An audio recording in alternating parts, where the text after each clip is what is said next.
Төлешова Әсел, Мұқағали Мақатаев, үш бақтым. Ең бірінші бақтым халқым менің, соған ерем ойымдың алтын кенін. Ол бар болса, мен бармын, құрбымаймын, қымбаттырақ алтыннан нарқым менің.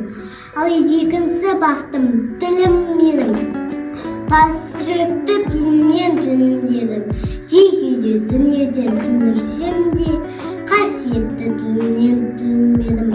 Бақтым бір үшінші отан екен, Құдай деген кім десе отан ерім. От сүнген жалғанда замбарсың ба, ойланбай-ақ кел тағы отанменен. Түтін түтет, өз өрбі көгере бер, немелер көресін сөбелер. Заңда ұста, зақыл күпегейсің, от емес соқ сұрасан менен екер. Үш бірдей бақтым бар алағанда, мені бұндай бақтан жаратарыма. Үш күнін төге тасқандан, Атырау, Алтай, Алатауға.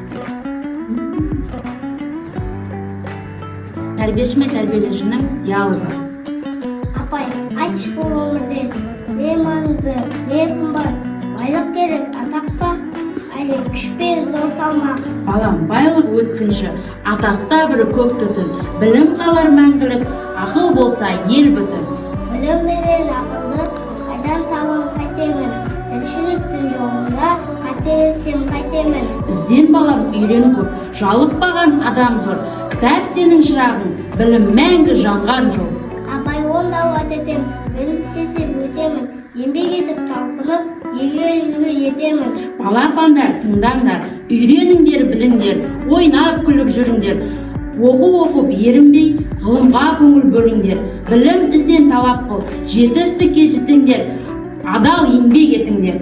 Ата-ананы сыйлаңдар, ұстаздарды тыңдаңдар. Отан үшін аянбай, аяқтан тік тұрыңдар, қазаққа қызмет қылыңдар.